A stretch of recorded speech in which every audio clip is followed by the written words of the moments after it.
My brothers and sisters, a very, very blessed Christmas on behalf of all of the staff and teachers at Transfiguration. We all have a gift to give to God, every single one of us.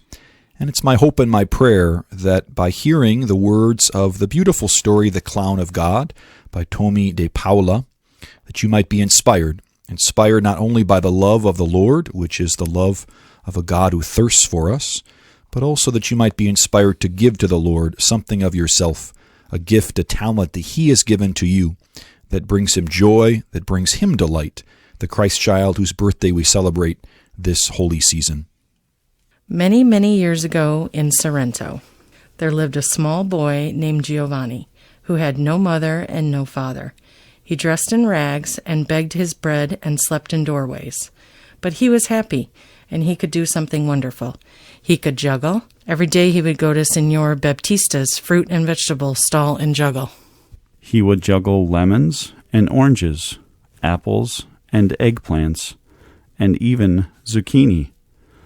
Crowds would gather to watch, and when Giovanni had finished, they would buy from Signor Baptista. Then Signor Baptista's wife would give Giovanni a bowl of hot soup. It was a very good arrangement.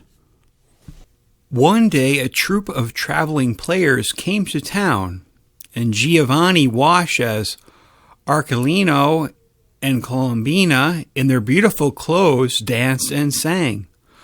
"Oh, Giovanni," said to himself, "that is the life for me."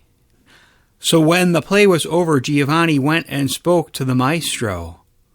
"No, no," said the maestro, "I have no need for a ragamuffin. Go bag your bread somewhere else." "But I could be very helpful," pleaded Giovanni. "I could help unpack and pack up. I could take care of the donkey.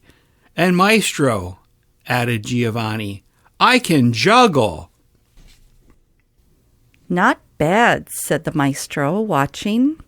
"With a bit more training and practice. All right, but no money, a place to sleep, the companionship of the finest players in Italy, and a bowl of noodles. That's all." "Grazie, signor," said Giovanni.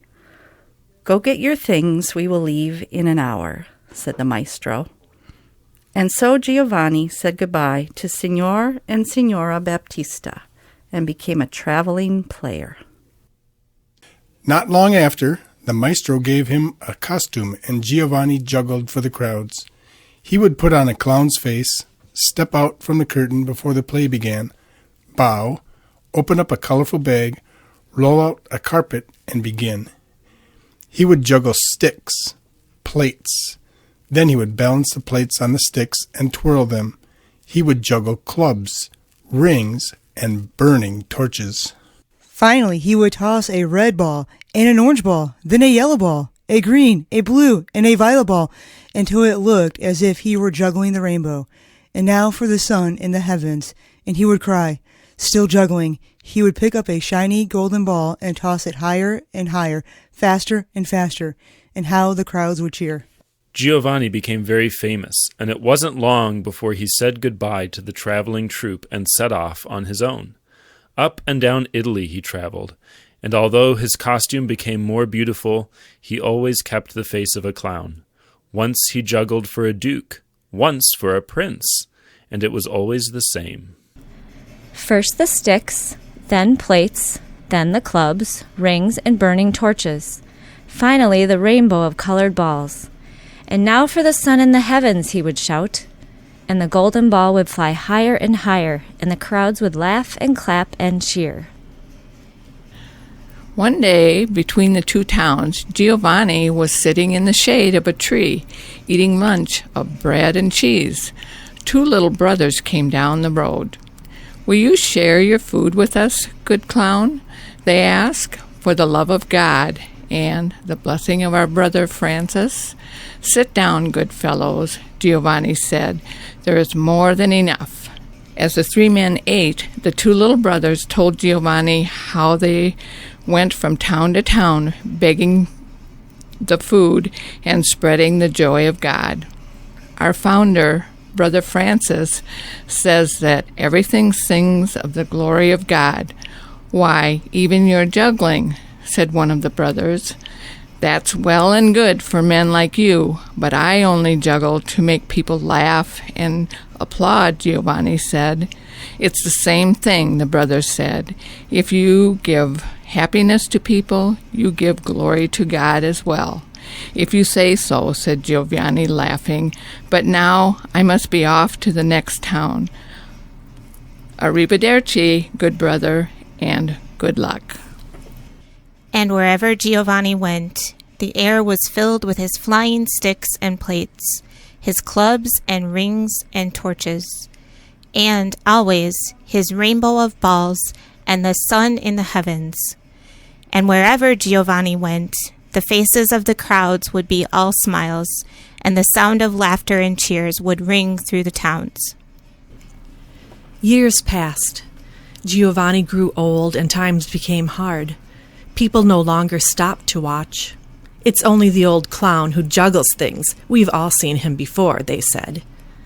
Giovanni was sad, but still he juggled until one day he dropped the sun in the heavens, and the rainbow of balls came crashing down, and the crowd stood around him and laughed, but not from joy. Then they did a terrible thing. They threw vegetables and stones at Giovanni, so that he had to run for his life. Beside a stream, Giovanni took off his clown face. He put away his sticks and his plates, his clubs and his rings and colored balls. He put away his costume, and he gave up juggling forever.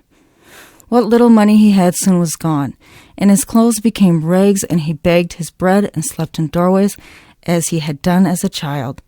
It's time to go home, the old man said wearily, and he headed back to Sorrento. It was a cold winter night when he finally arrived. The wind blew hard, and an icy rain was falling. Up ahead loomed the monastery church of the Little Brothers. The windows were in darkness. Wet and cold, old Giovanni crept inside and fell in a heap in a corner. Soon he was asleep. It was the music that woke him up. The church was blazing with candlelight and filled with people singing, "Gloria, Gloria." Giovanni could scarcely believe his eyes. So much beauty. A long procession of brothers, priests, sisters, and townspeople, all carrying beautiful gifts, was winding its way through the church. They placed their gifts in front of a statue of a lady and her child. "What is all this?" asked old Giovanni of someone standing near. "Why, old man, it's the birthday of the Holy Child," the woman said. "It's the procession of the gifts." Giovanni watched in amazement until the singing was over. Then the church emptied of all the people and was darkened, except for the bright candles surrounding the lady and the child. Giovanni moved closer. The child in the lady's arms seemed so serious, so stern. "Oh, lady," said Giovanni, "I wish I could have something to offer too. Your child seems so sad, even with all these beautiful gifts. But wait, I used to make people smile." Giovanni opened his bag and shook out his old costume. Then he put on his clown face, bowed, rolled out the little rug, and began to juggle. First the sticks, then the plates. Next he twirled the plates on the sticks, and then the clubs and rings. The brother sexton, who was coming in to lock the doors, saw Giovanni juggling. He was horrified. "Father, master," he cried, rushing off to get the priest. "A sacrilege! Come quickly!" But Giovanni didn't hear or notice him. "And now," said Giovanni, smiling at the face of the child, "first the red ball, then the orange." Next the yellow, and the green, blue, and violet. Around and up they went, until they looked like a rainbow. And finally, cried Giovanni, the sun in the heavens. The gold ball flew up, and around, higher and higher. Giovanni had never juggled so well in all his life. Higher and higher, faster and faster, a blaze of color filled the air. It was magnificent. Giovanni's heart was pounding. "For you, sweet child, for you," he cried. Then suddenly his old heart stopped, and Giovanni fell dead to the floor. the priest, and Brother Sexton came rushing in. Stooping over old Giovanni, the priest said, "Why, the poor clown is dead. May his soul rest in peace." But the brother sexton backed away, and with his mouth wide open he stared at the statue of the lady and her holy child.